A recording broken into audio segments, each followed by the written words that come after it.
Hello, Rita. Hello, Mark. Good day. Good day to you. And what's up, everyone? Welcome back to the Hard Headed Podcast.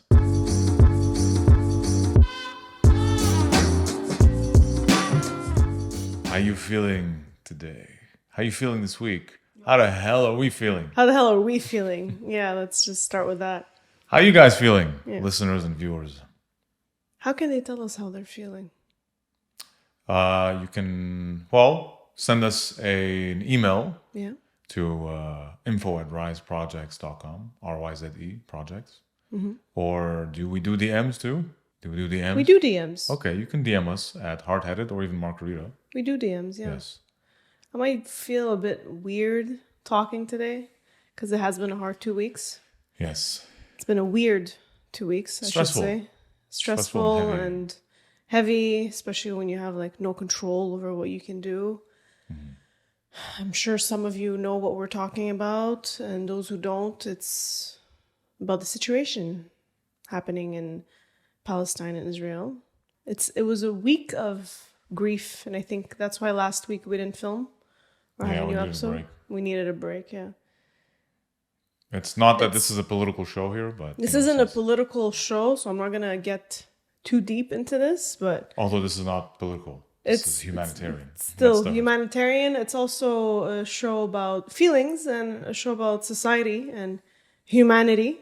I think what hurts the most is no one can feel to the same degree that they're feeling right now, what they're going through. But for us, our reference, because we're children of immigrants who had to flee war. So my parents are Lebanese, right? They left during the Civil War, and that's directly tied to Palestine.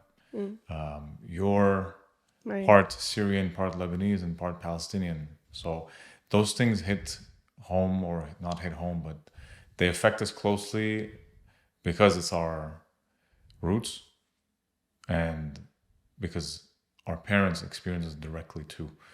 And you have family there. We have family, in those regions. You have a family in Lebanon. Yeah. For Palestine, we don't. Yeah, you said I'm part Palestinian, yes, but I'm also Palestinian because all my grandparents are from there. And they've left because of the situation that's been going on for 75 years. And it's nothing new to us because it's something that we've known about for a long time, especially coming from parents, immigrant parents that had to flee their country. So we're a bit more aware about it. I think what hurts the most, though, is that it's not the situation itself because it's nothing new to us. It's something that we've known and they've been going through for a long time, close to a century, as I said previously. What hurts the most is when you see Western media siding over something that's really unfair and uneducating people on the matter, and it brings a lot of propaganda and brainwashing to the majority of people, and it's hard to watch. That's the thing. It's because we have this perspective. Yeah. Because while we live in the West, we also have the perspective of, from people we know and from family, for example, like I have family in Lebanon. And you also are exposed to information and news sometimes directly from people you know, and sometimes at least from news that provides a different perspective that is different from the propaganda that is fed to the West, right? It's very tunnel vision in the West. Of course, there are a lot of people who are more aware, but there's kind of a dominant attitude and view, and that's what hurts, because if the West is turning their head or closing their eyes to the atrocities happening, then it kills any sense of hope, right? And that makes it even more frustrating. So that's been our week. Yeah. I think if I can add something to this, since what I'm feeling is frustration and anger and sadness, but I feel, at least from what I've seen, I feel like I have not seen this level of support from the world. And by support, I'm talking about people, like people grassroots support, because now I feel like there's information that can be coming from outside the corporate controlled media. So I feel like it's a step forward. I haven't seen this many rallies and protests for. That's the thing. I've seen rallies and protests, but it's like it lasts for a week or 2 weeks max. Yeah. And then everyone forgets about it, right? And they move on, except us, except Arabs and others who actually took the time to educate themselves and learn about the matter online, because you have all the information you want online. If you really sit and study the whole thing, you can have enough information to really understand what has been going on. But it's people who are fed from that propaganda machine will forget about it in a week or two and think, whatever. And they think it's an incident that just happened recently, right? And will believe only one side because they're directed that way. This is what's sad. So yeah, social media is great because you see the support worldwide, but it's a double-edged sword. 100%. You took the words out of my mouth. It's a double-edged sword because you see that support, but you'll also see the other narrative that's being pushed. And echo chambers. Yeah, and echo chambers, and it's just like exhausting. It's also exhausting. That's how I felt. You see all this information and you see how people are fighting, and you're just like, you're not supposed to be doing this right now. It's not helping anyone. Yeah. You know? So yeah, sad, grief, exhaustion. And what it doesn't help is we have, our parents went through this to some degree, but we had the privilege of being born in Canada. We never experienced this trauma. We go about our day, we wake up, we do our daily routine, brush our teeth, eat, shower, sleep, work. We're safe. We feel okay. We don't have this constant feeling tension. And constant tension. And when you see it happening and you know it exists because you've heard it from your parents, because your parents have been through lots of trauma too, for more. And you're aware of it, but you don't know the feeling of it, you know? So it's just makes you sad. So speaking of exhaustion and stress, this is something I wanted to talk about because inevitably social media in general, or just news or information you get, can affect you, and then through it affect your relationship. Yeah. So how would you say our relationship has been challenged in the past few weeks? Because inevitably you're feeling exhausted and angry. So it's very important. Something that we made sure of, that we made it a point to do, is to give ourselves a break. And I encourage that with anyone who's listening or watching, is whatever you're exposed to that is stressful, even when it's something like as horrific as that, you have every right to want to stay up to date and to take action, but you need to give your brain a break. Definitely. Because and your body, because the stress gets into your body, right? And it's often, there's certain things you can't control, right? With stress is designed to be temporary and something you can control. When it's traumatic like that, or at least like for people going through it, or when it's chronic, or when it's something you can directly control, like information, news, then it just becomes chronic, and then it just destroys you gradually. So we made it a point to give ourselves a break and not to do it in the morning. You know, we have a habit, like people can have a habit of first thing you do, you go check your phone. You go check your phone and you want to be on Instagram. And then Updates. you're like in bed for 30 minutes looking at Instagram. And then you, especially if you've been watching difficult news, that's the first thing that pops. You don't want that when you just wake up. Your brain is not designed for that, right? Same thing at night before you go to sleep. So we have our like wake up routine and our bedtime routine to avoid starting your body with stress. Because it definitely, I think as a result, during the day we'd be more snappy, or we'd have a lot of affected debates. our sleep.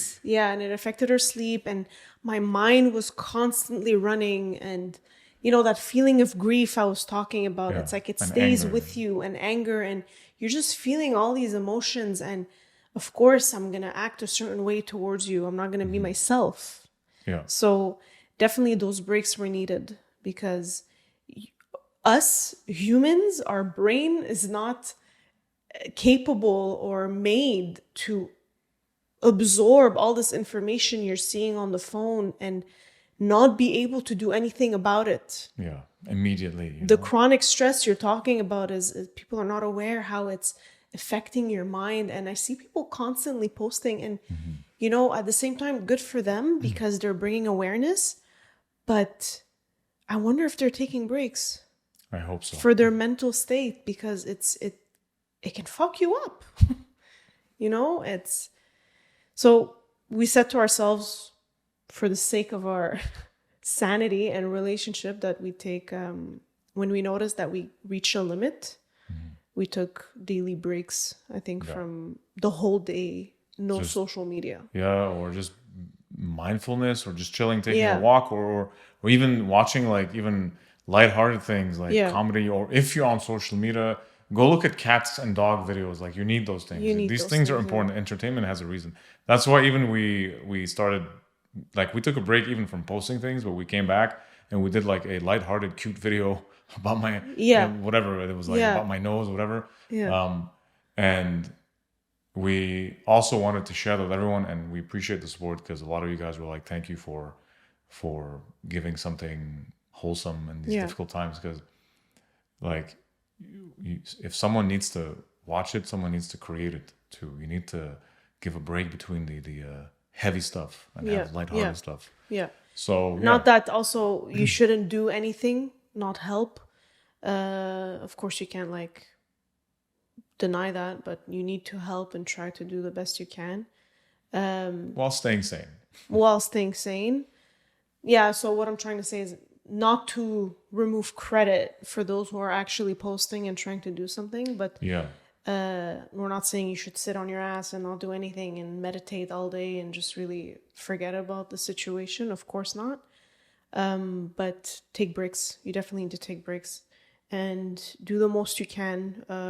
We tried something new now with our merch, our t-shirts that we're wearing now. If you want to go on our website, riseprojects.com, RYZE. 10% of each sale goes to the children of Gaza. We also put a bio. In our bio, we put in our bio. A fundraiser to help the children of Gaza. So you can help in any ways. Like there's different ways to help. The merch is one way, with 10% going straight to that fundraiser. Or you can donate directly yourself. So, and keep raising awareness and keep your sanity. So, all right. Always keep your sanity. Yes. So that's our week. That's how we want to start this, because we needed to let it out. Thanks for everybody for listening. Yeah. But back to relationships. So we're on the subject of social media. Yes. Last week we asked the question, have you ever fought with your partner over a social media post or like, whatever, etc.? And if so, what? And you guys delivered. Okay. You had a lot of... let's see the juicy stuff. A lot of people who answered. Some of them are very similar and it's very common. I highlighted 3 of them that are about the same thing. But I'll get back to that. Since we were previously talking about the situation in Gaza, someone actually wrote this. I posted something about Canada's statement about Hamas attack a few days ago, and my partner thought it was unhelpful or too sarcastic. But for me, it was the only way I could express how I was feeling at the time. It was definitely a disagreement, though. So it's funny because we were just saying how we were having a few debates over this, and it kept like escalating, and we didn't fight, but we had... I was in my feelings at some point. You were in my feelings. I was in my feelings. We were all in our feelings, and we were just heated. And there were some things you probably heard me say that was a misunderstanding. I'm not saying that this is her case, his or her case, but it could be that. It could be misinterpretation. It could be misunderstanding. But yeah, I feel like everyone's going to have an opinion over any situation or incident, you know? No one's going to have the same. But it's so important, I find, to have an open ear and open heart, even though it's not the same opinion you have to others. It's really important because It's difficult. It's challenging. it's challenging. It's really difficult, but learn, it's something that you have to do, because if you're always going to close yourself over disagreements, I don't see humanity evolving or getting better. It's so important because there's a lot of things sometimes I talk about, you talk about, you're in disagreement about, and I hear you out. I put my opinion aside or whatever I believe aside and hear you out, Because ultimately, I think, especially in something like that, that's so delicate, it's important, I would say, not to let such stressful and intense things happening in the world Yeah. come in the way of your relationship, because you're going to have opinions about it, and you're going to be watching things that are making you angry, and so you're heated, and you get into a debate or an argument, and then it becomes less about sharing opinions and discussing something, and then it gets into an actual fight about the other person.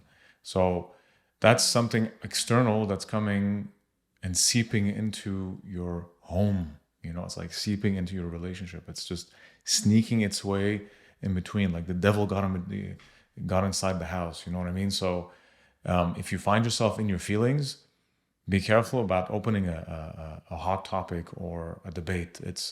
If you're somewhere at a 7 on 10 on anger, it's not the time to be having a debate or argument, Yeah. or sharing your opinions, because it's going to get intense. And when you're in your feelings, sometimes the way you interpret things can be different than you would if you were in a calm state. So get back to under a 4-3 on 10. Yeah. And then if you want to talk about it, sure. And dedicate a time. It's just, you don't have to be debating all day about Exactly. this, especially if you're up there in your Yeah. feelings. So, yeah. That. What else? The thing that was similar, I highlighted 3 of them. It's about liking posts.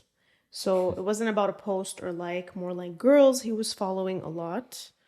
Another one wrote liking another woman's sexy picture. Okay. And another one wrote liking a provocative woman's pic who's a female friend. So there's a lot of those. It's not just those 3 that wrote it, but it's a similar Situation. how can I say, situation, and very common, I should say. Okay. What do you think? Do you like provocative women's posts, Mark? No. I mean, I don't follow that. Yeah. Normally, like provocative, like what she's wearing, I don't know, like she's in a thong or whatever. I Yeah, don't that's follow right. these things to begin with. Yeah. And if I do, you would know about it. Like you would know my reasons if I was following, or I think is if you see me watching something like that, you don't get suspicious about it, because you're like you might be on your feed and it's news, right? And whatever, like what was it? AI now having creating generative images of like women that are almost pornographic, and they Yeah. have their fake accounts, Yeah, but it's yeah, like yeah, not yeah. a real person, and it's so I was like going through my AI feed Yeah. on Instagram, and that pops, for example, her boobs are like this, and I don't know what, but you're next to me, and I'm not Yeah. scared to look at that, because I'm not doing anything suspicious. Yeah. So I think it's also a question of trust. Is what are you liking and why? What's your Exactly. reasons? Yeah. What's know? your reasons for liking? Of course, More. yeah. I mean, sorry, I just want to add Yeah. that I would find it weird to just randomly like, if I'm liking a girl's picture and it's her ass is here and she's wearing a thong, I think it's weird to do that personally. Okay, so you have the right to bring it up to me, and I'm not. I think when you're at ease and at peace with your reasons and your values, you don't have anything to hide. So I don't have anything to hide from you. So if I am liking something like that, I'm not going to hide it from you. I'm going to be like, that's why. Yeah. Look, I know for a fact also, I haven't been through this with you because, like we said in the previous episode, I have access to your phone, you have access to mine. And I know it's not things you look at or like, and I know this because I know you like the palm of my hand, Wow. the palm and back. Is I it the love- palm of my hand or the back of my hand? I guess so. I think so. Which one is it? I like the palm of your hand. I know you like all my hand. Yeah, I Anyways, like all of you. my point is, I would definitely be like, what? If I saw Okay, you like a there you picture go. like that. Why would you be liking a picture like this? A lot of people are gonna say it's just a like, it's harmless, doesn't matter. Look, It's interesting. I just want to say, by the way, but before yeah, just quick parenthesis, the age we live in now, yeah, how a tap on a screen yeah. It's can harmless. no, it's not about that. How impactful it is. Because someone who grew up in the 80s or 90s, they don't have any reference of those things. It's like maybe a magazine you would have. And like, why do you have this magazine? Yeah. Or who did you call? But a tap, a double tap on a screen and you discovering that, for example, that there's a simple little heart has such an impact on a relationship and on people. I just find that Yeah. so fascinating. Yeah, well, now it's the equivalent of a magazine, right? I guess so. So Yeah. you're looking at a picture of a girl in a bikini, and you're just like, "Ooh, I like that." It's just that the equivalent now is on social media. You're gonna like that. We're gonna heart it, you know.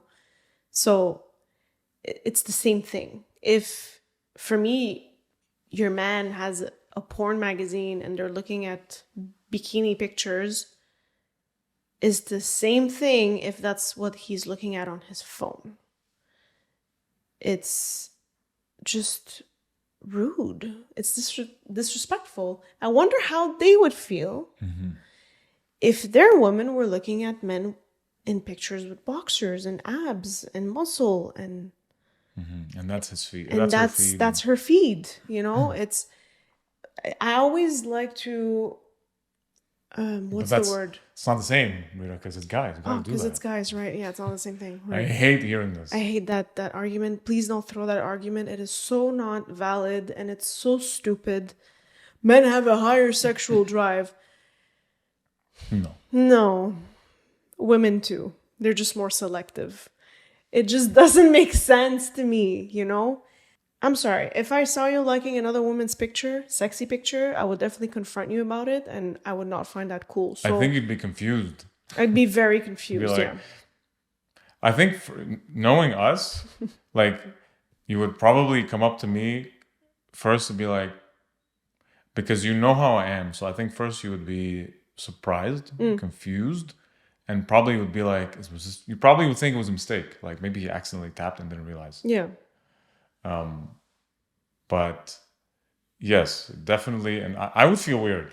Yeah. So, but okay. So just to put ourselves in the shoes of the person experiencing this, let's say I did that. You would confront me about this, and then what would you expect? What would you want I'd me be like, to? why did you like this picture? Okay. What did you like about it? Are there any? I mean, everybody has their own rules. So I'm trying to think: is there any reason that feels appropriate for a relationship to do that? I think if you're a monogamous relationship, which means it's just you and I, to do that means that you are thinking of something outside your fridge. So maybe your fridge isn't full. You're getting a little. Well, you know what? Let me clarify something first. I'm not talking about just a sexy picture. I'm not talking about a picture of a girl in a robe or a dress, a dress, you know, like a nice picture of an actress or whatnot. That's fine. I'm talking about provocative pictures, bikini pictures, almost nude, you know, it's But the goal is to say it's almost like porn. Like the goal is to Exactly. turn you on. Like, yeah, because if you're liking something, you're liking the image of something. You're liking what you're looking at. So if what you're looking at is something you like and it's a constant double tap on your feed, of course that's all you're going to get on your phone and that's all that's going to be fed to you, you know? So already that is kind of, I can't find a word for this, not desensitizing you, but at the same time, you're kind of looking at other women. Because now social media is just going to throw all of these pictures in your face and you're going to think it's normal. And society tells you it's normal. But your partner is hurt seeing you do this next to you or finding out, you know? So what I would do is definitely confront. And I think they should also confront and tell them, I don't like you doing this. I want you to stop doing this. But first ask them also why. Like, why do you like these pictures? There's You always a both- reason. Yeah. You both need to be okay with that. If you're both okay with that and they are part of your values, then you have nothing to hide and it's not something that requires explanation because it's already been taken care of. But if you're not both okay with it, then you have no right to gaslight the other person and to deny or justify or downplay what you're doing.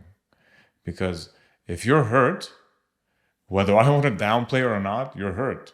So ultimately, I can't go around saying, well, that's how I am. Because if that's how I am, then I don't want to respect your feelings and we have different rules, then we're not meant to be together. You know what I mean? At this point, you should be clear about your reason. If you think it's okay for you to do that, okay, own up to it. Tell the person, this is my way of life. But if the person does not agree with this, then you have to respectfully part ways, I think. Yeah. And exactly. And you spoke about gaslighting. The next person here is a master at gaslighting. So let me read out to you. But I think, just to quickly clarify, gaslighting is making someone question their reality by sowing doubt. Okay? It's messing with their mind through you can flip around and blame them, for example, or make them question the reality of Sometimes something. involving others to question the reality Yeah, as yeah. well. Team up. It makes you look like you're weird and you're the bad guy. Yeah. So Go. the next one here. He likes watching bikini and lingerie try-on hauls on YouTube. He says he's a man and will continue and that it's normal. I've confronted him about it and I think he still watched them but erases them after. So it won't be in his history. Do you think I'm wrong in not being okay with it? Like, why does he do it if he's with me? He also likes looking at other women in public and tries to play it off so I won't notice. And him and his sister like to team up and say I'm wrong for getting bothered since he likes to observe. So much to unpack here. Whoa. There's only one thing to unpack. It's a punch in the face. That's all. Yeah. No, don't punch him. But punch his ego, please, and his lies. Can I? Or would you like to say something? You know what? Go ahead. It's especially I'm a man. All right. So now we're going from someone who's defending himself, getting defensive. There's not been a single thing that says I acknowledge your feelings. I'm defensive about it, and then I'm doing it behind your back, and in public, and playing off, like pretending I'm not. So now you're acting like someone who's doing something wrong and is trying not to be caught. And I'll tell you something about men. Males, Homo sapien males, especially in a culture that tries to feed the tough guy and the head count. Head count is how many girls he's banged. It's equivalent to how much cash he has. But if a girl does it, she's a whore. Men sometimes they hide their fears and insecurities behind moves like that to try and check on their confidence, meaning to see if they still have game. So if a girl in public kind of flirts with him or does something that boosts his ego, he feels good about himself as a man. He's like, oh, I still got it.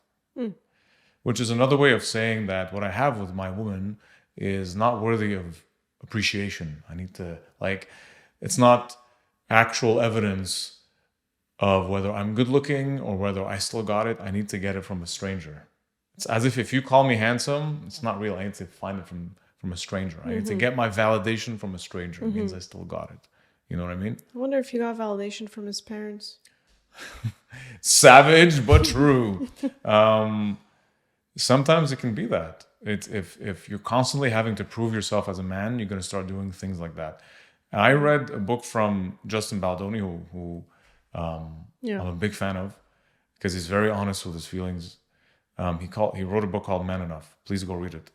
Men and women should read this. And I'm only sharing this because it's public. He goes in depth about his insecurities as a teenager and his addiction to porn. And he got to a certain point where he struggled back and forth with shame and so on. And right, even into his marriage, he was doing it. He would do it when he felt ashamed about himself as a man. He would revert back to that because maybe it gave him some kind of, it's like a drug, right? It's like a relief, a sense of pleasure, but at the same time, you feel its destructive effects. And he was trying to tell her, and she was very compassionate about it, his wife, Emily. And he was trying to make sure that he's not doing it. He doesn't want her to think he's doing it because he doesn't find her sexy. It's because he was lacking confidence in himself. He wasn't feeling good about himself as a man. Mm-hmm. So it's interesting that when men don't feel good about themselves, they don't feel anchored in their masculinity, they will go do things like that. And so I think what he's doing, that he's defending behind his armor, is because he doesn't feel good about himself as a man. Otherwise, he would not feel the need to go check out all these women. It is not true that that's what men do. That's what a man does if he doesn't feel anchored and confident in himself. And it's what a man does if he doesn't appreciate what he has. If your fridge is full at home and you are communicating your needs, because that's another big thing, is in terms of intimacy and sexuality and love, they all go together in a relationship, especially long term. You got to communicate this. If you're not communicating this with your partner, you're going to start trying to get validation or meet your needs from those videos you watch, from the flirting you get. And that is not the fault of the girl. It's a relationship. You both have to bring the vulnerability. You both have to talk about it. Because she might feel guilty. She'd be like, oh, it's because he's not satisfied with me. That's why he's looking elsewhere. Or maybe he's not talking to you. He's not able because he's a man. I don't communicate my needs. Mm-hmm. I just tough it out. What are your thoughts? You said them all. You said them all more eloquently. It's not to shame him. Like, he's a human being, we're not here to shame anyone. It's really just... But he's being dishonest. Yeah, right? It's really... It's so involving your sister too. It's just, I find so... That's mean. That's just cruel. It's mean.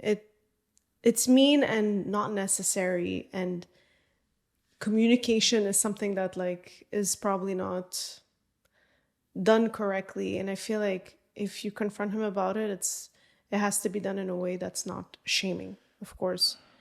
It's a red flag, okay? It is a red flag. You're not acknowledging her feelings.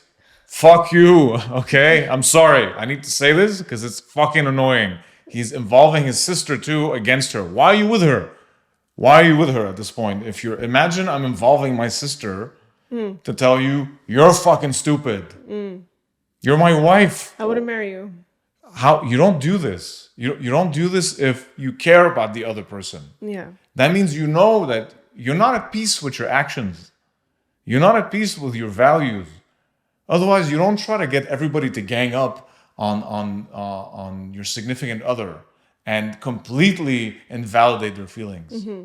Major red flag. So if he's not willing to talk to you, you know what to do. Mm-hmm. It's calling him out. This is accountability. I'm calling him out on his fucking bullshit.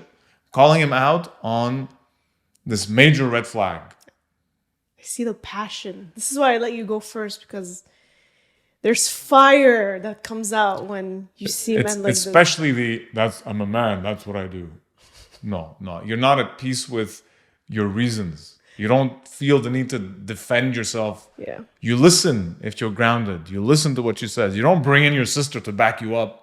Yeah. That means you'd rather win your argument than listen to the person. Yeah. You don't want to be with her. Thank you. Thank you. That'll Good be evening. all. The next one is, I love that one. Posting pictures of me timilewe while eating. Okay. So, timilewe please. Means your mouth is hanging. Like, so you could look like this in the picture. So, you know when your boyfriend likes to take candid pictures of you, but it doesn't come out candid and it comes out with your mouth semi-open? Yeah, he's posting pictures of her like that. Those would be my favorite kind of pictures of taking of you. But I think one picture out of 100 that you approve of that I take of you. It's like a standard, a stereotype. Do men suck at taking pictures? You never took one nice picture of me. Lies. Never. There are a few you've said that are good, but you don't register them. You just register the sucky ones The I only take. good ones are the ones you're in, and they're selfies. Because the camera loves me, baby. Because I took them. You're so Camera loves you too. You look for flaws within yourself. I'm like, you look so gorgeous. You're like, no, my hair, no, my. That's why. No, I won't post a picture of your hair. That is so annoying. I'm sorry. Do the same thing for him. Yeah. Jokes aside, consent is important. Yeah. Like I check with you before. It's important, you know. Or just post a picture of him, Timolewe. Oh, now that's vengeance now. Oh, that is going down a rabbit hole. Let me have some water here, please, while you go on to the next point. There is no next point. That's the last one. We're done. We're done with the show. Yeah. We're done with the episode. Yeah, it's a short one. That's it. That's it. There's nothing else to talk about. There's nothing else.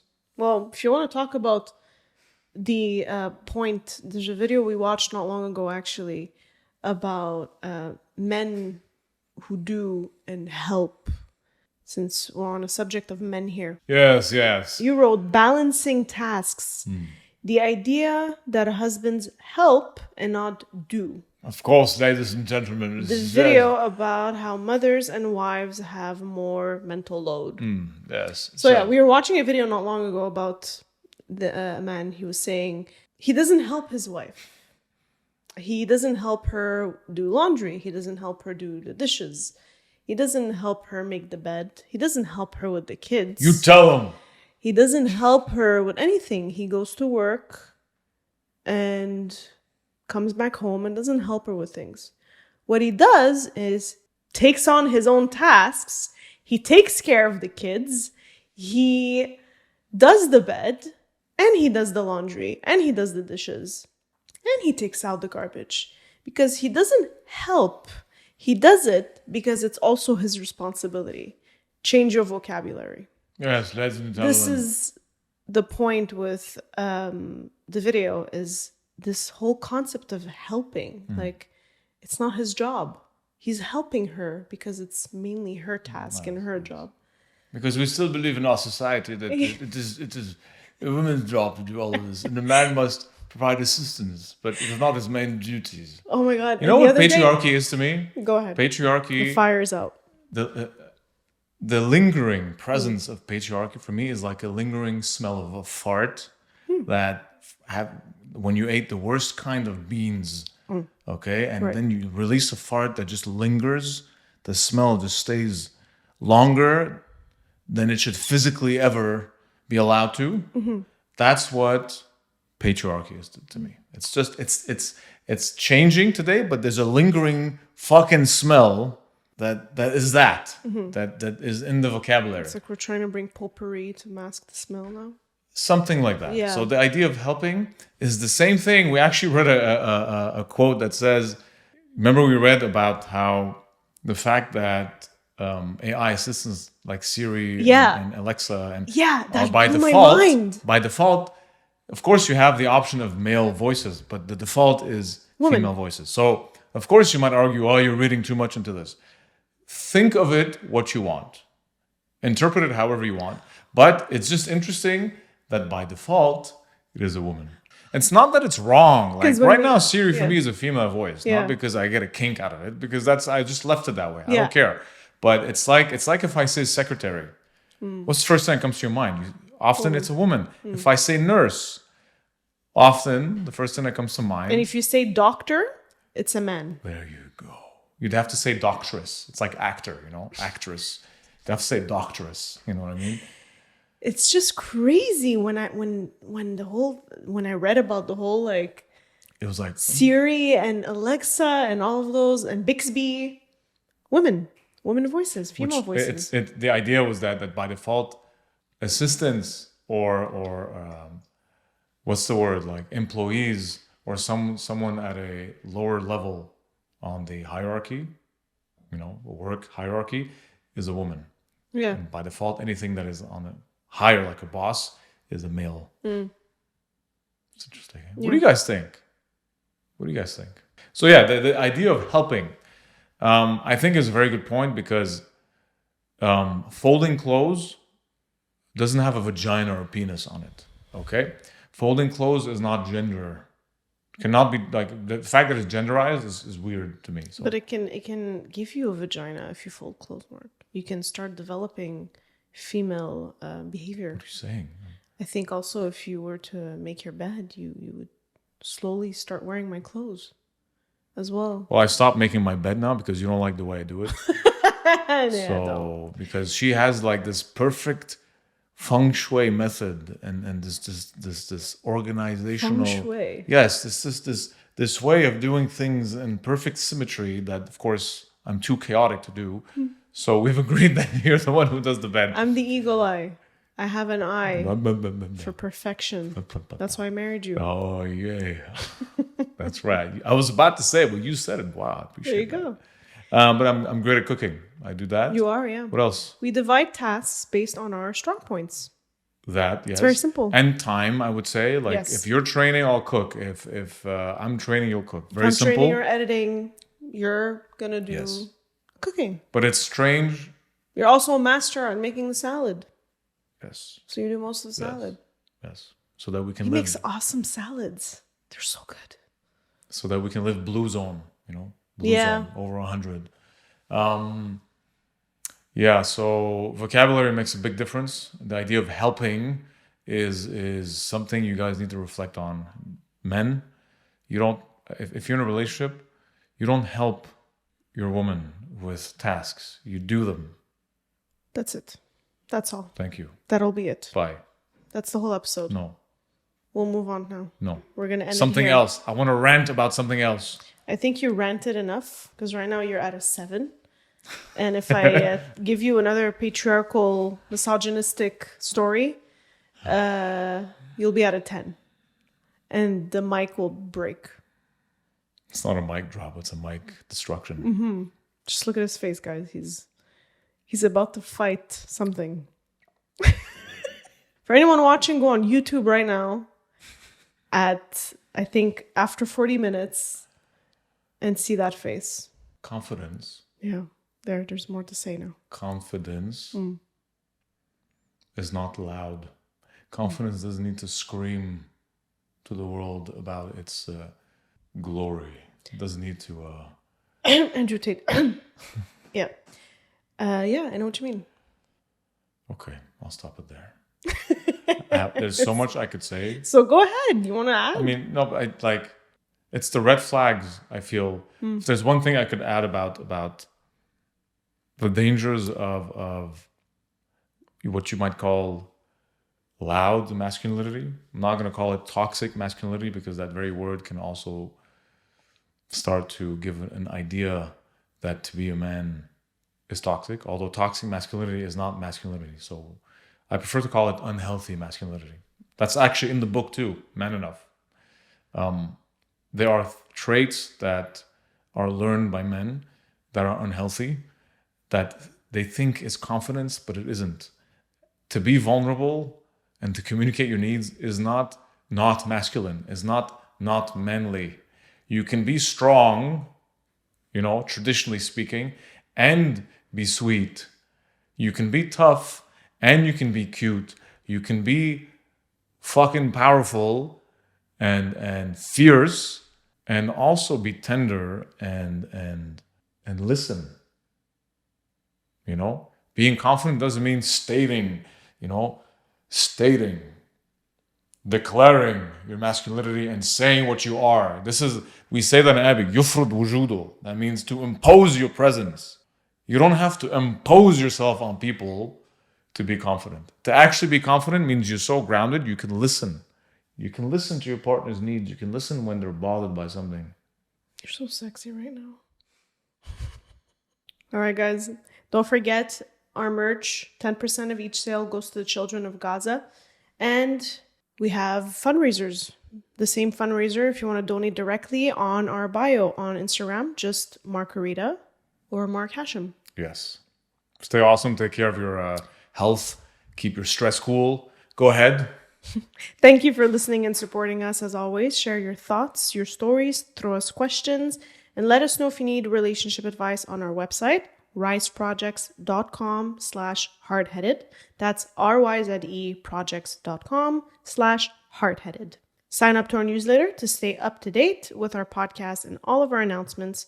You can listen to us on Spotify, Apple Podcast, YouTube, and directly on our website, riseprojects.com. Thank you. Share your thoughts. Tell us what you think.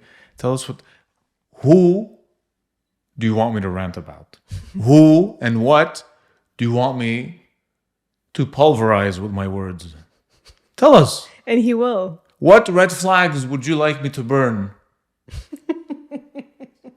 What truth do you need to hear that you know you need to hear? But there's something about you that, you're feeling guilty about yourself and you're like, I don't know, Mark. I don't know, Rita. You know you need to hear it.